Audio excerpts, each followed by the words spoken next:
Nah, saya bacakan kepada saudara dasar firman Tuhan tentang gereja sel. Yang pertama dasarnya yaitu Tuhan Yesus memilih 12 orang murid. Tuhan Yesus tidak memilih 100 orang murid. Tuhan Yesus tidak memilih 1000 orang murid. Walaupun yang mengikuti dia ada kalanya sampai 5000 orang lebih, bahkan sampai 20.000. Banyak penafsir mengatakan. Tetapi dia memilih 12 orang muridnya untuk dijadikan murid, untuk bersama-sama dengan dia. Tertulis dalam Markus pasal 3 ayat 13 sampai 15. Saya membacakan kepada saudara. Kemudian naiklah Yesus ke atas bukit. Dia memanggil orang-orang yang dikehendakinya, dan mereka pun datang kepadanya. Ia menetapkan 12 orang untuk diutusnya memberitakan Injil dan diberinya kuasa untuk mengusir setan. Puji Tuhan. Tuhan naik ke atas bukit. Ia memanggil orang-orang yang dikehendakinya.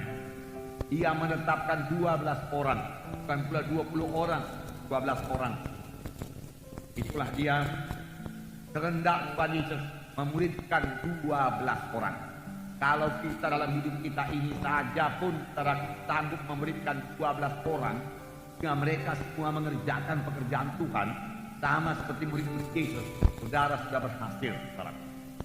Tetapi firman Tuhan berkata pekerjaan-pekerjaan yang dikerjakan akan kamu kerjakan. Bahkan pekerjaan yang lebih besar daripada ini akan kamu kerjakan. Sebab aku pergi kepada Bapa. Tapi biarlah kita genap dahulu 12 orang murid, barulah kita naik lebih banyak lagi. Amin, saudara. Itu sebabnya jumlah jiwa-jiwa dalam KKS, dalam satu kebaktian kelompok sel, tidak melebihi 12 orang.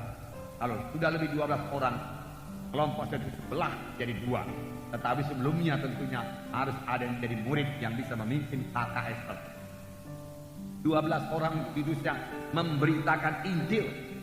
Memberitakan Injil. Jadi dalam KKS ada pemberitaan Injil. Dalam kelompok sel ada pemberitaan Injil. Dan diberinya kuasa atas setan-setan. Jadi sekaligus Tuhan melengkapi. Tuhan bisa melengkapi. Dan Tuhan mau melengkapi kita. Untuk menjadi pemimpin kelompok sel, bukan berarti saudara mesti bertalenta luar biasa, berhikmat luar biasa, tidak. Tuhan Yesus memilih orang-orang yang biasa saja menjadi muridnya. Kenapa? Karena Tuhan Yesus lebih mementingkan penyerahan diri daripada kesanggupan.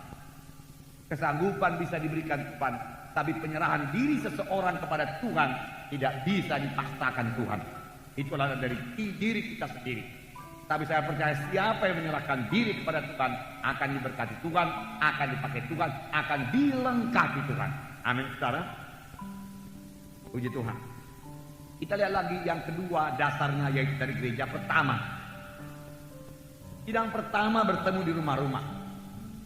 Yang pertama bertemu di rumah-rumah juga pada waktu dia masih ke bait Allah. Nah, Kisah 2:46-47 berkata, dengan bertekun dan dengan sehati mereka berkumpul tiap-tiap hari dalam bait Allah. Mereka memecahkan roti di rumah masing-masing secara bergilir dan makan bersama-sama dengan gembira dan dengan tulus hati dan sambil memuji Allah. Dan mereka disukai semua orang. Dan tiap-tiap hari Tuhan menambah jumlah mereka dengan orang yang selamatkan. Nah, dengarkan baik-baik.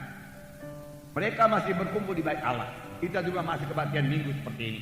Ada kebaktian pemuda-pemudi, ada kebaktian kaum bapak, kaum ibu, dan lain seterusnya, ada 2 sapaan.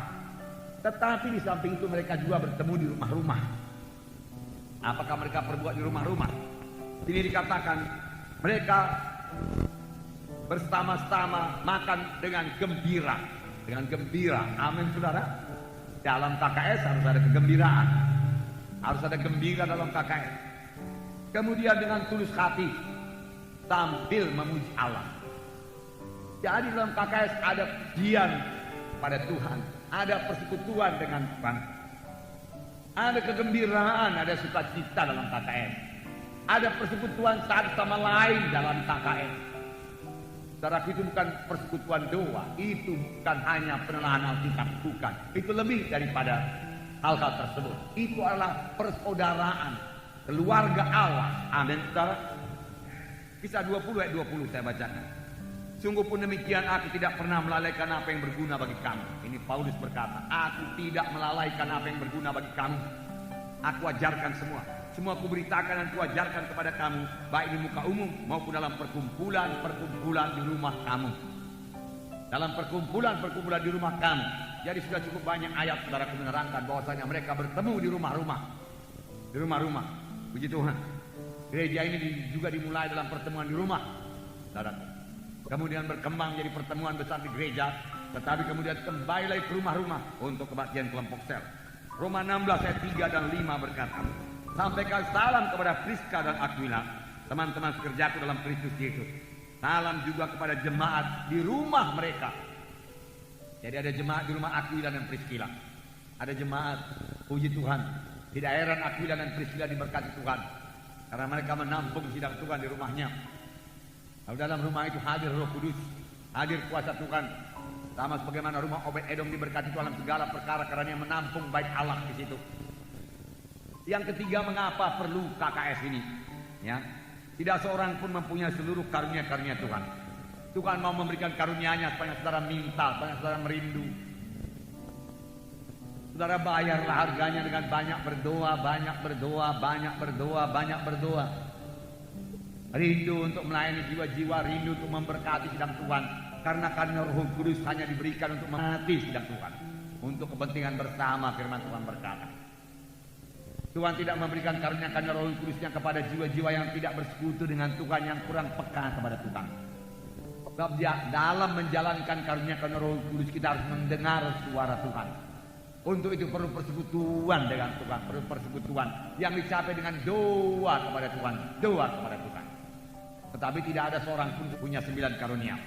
Hanya Tuhan Yesus yang punya seluruh karunia-karunia Roh Kudus. Kepada seorang dikaruniakan karunia menyembuhkan, yang lain karunia nubuat, yang lain karunia mengartikan makna nubuat, karunia hikmat, dan seterusnya. Tetapi kalau itu digabung maka itu menjadi lengkap.